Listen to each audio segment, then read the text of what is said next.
사실 구정을 넘기고 나면은 사실상 중도 포기하지 않겠는가 하는 예상들도 상당히 나오고 있는 뭐 그런 시점인데요. 개인적으로 어떻게 생각하세요?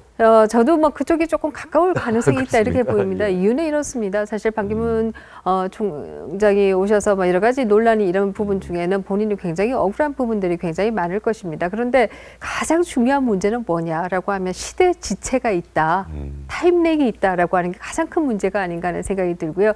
10년간 결국 한국에 있지 않음으로써 한국 사회가 그동안에 어떻게 변화해 왔는지에 대해서 이분이 잘 인지하지 못하고 계시는 게 결과적으로 이 나라를 어디로 이끌어가고 가야 될 것이냐 여기에 대해서 국민들이 원하는 답을 내놓지 못하고 있는 것이다 이렇게 보입니다. 그래서 이 시대 지체라고 하는 것을 본인이 뭐 아주 빠른 학습 능력으로 금방 극복할 수 있을 것인지 아닌지 뭐 여기에 따라서 저는 조금 상황은 달라지지 않겠는가 이렇게 보이는데요.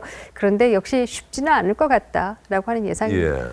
이 반기문 총장이 지금 이제 국회의장도 만나고 그리고 황교안 총리도 만날 계획이 있고 뭐 좌우를 넘나들다가 점점 이제 황교안 총리 만났다고 하네요. 점점 그 보수 성향을 조금 보이는 쪽으로 움직이는 것 같아요.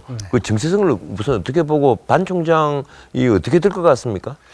반 총장께서 뭐 다소 일주일 동안에 무슨 약간의 실수도 있고 하지만 또 왜곡된 부분도 있고 이제부터 한번 반 총장은 다시 평가하는 그런 타이밍으로 들어갔다고 생각하고요. 그 아직까지 기회는 있다 이렇게 보시는 거죠? 예, 기회는 있고 이것이 뭐 그 일주일 내로 근데 우리가 한번 이해를 해줘야 될 게 전직 유엔 사무총장을 한 분이 그 의식으로 10년 동안이나 했는데 국가에 이렇게 와서 정말 민낯인 그 정치판을 그 혼란스러운 거기를 맞부딪힐 때 오는 그 어떤 이 소위 저항력, 소위 면역 체계가 전혀 안 돼 있었던 건 사실입니다. 예를 들면 뭐 몇 가지 몇 가지가 있었는데 그런 부분에 대한 이해는 아마 국민들이 할 걸로 알고 다음에 진실한 평가는 이 다음에 할 걸로 생각합니다. 황교안 총리하고 두 분이 만난 건 상당히 의미가 있죠.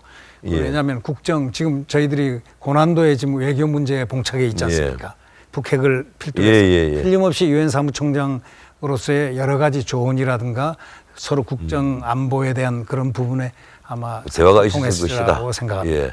우리 진 교수님, 우리 보니까, 반기문 총장에게 미래가 있다고 생각하십니까? 뭐 아직 그 접기에는 시기적으로 좀 판단을 내려야 될 것들이 물론 그건 그렇습니다. 많이 있다고 봅니다. 저는 사실은 최순실 국정농단 이전에 반기문 총장은 아마 자신을 지지하는 강고한 이른바 집토끼는 보수일 거다라고 생각을 했는데 사실은 보수가 몰락하고 있고 강한 어떤 지지 기반이 흔들리고 있다라는 거 아니겠습니까? 그 상태에서 지금 이제 귀국을 한 거란 말이죠. 그래서 아마 나름대로 어떤 지지 기반 딜레마에 좀 당분간 빠져 있었던 것이 아니냐. 그래서 이른바 자기를 강고하게 지지해 줄 수 있는 기반이 무엇인지 제대로 지금 말하자면 뚜렷이 구별을 못한 상태에서 갈지 행보를 보였는데 명절을 지나면서 저는 아마도 이렇게 판단을 내릴 것 같습니다. 정계 개편을 통해서 제3지대를 통해서 본인이 후보로 나서는 안보다는 보수를 결집해서 양자 구도를 최대한 만들어 가려고 하는 그것이 좀 더 유리하고 상황적으로 갈 수 있는 가능성이 롱런할 수 있는 가능성이 높다라는 판단을 하기 때문에 아까 말씀하신 것처럼 오히려 보수 쪽에 확실하게 포지셔닝을 하는 방향으로 전략과 전술을 바꿀 것이다. 그래서 지금 최근에 그 뭐 안정된 캠프는 아닙니다만 그 캠프에 이른바 MB계 인사들이 지금 많이 빠져나오고 있지 않습니까? 이런 것들을 보면서 보다 강고한 보수 기반으로 그리고 최대한 어떤 정계 개편보다는 양자 구도를 만들어 가려고 하는 이런 부분들을 더 가속화시키지 않을까. 그래서 전략 변경이나 전술 변경을 할 거라고 봅니다.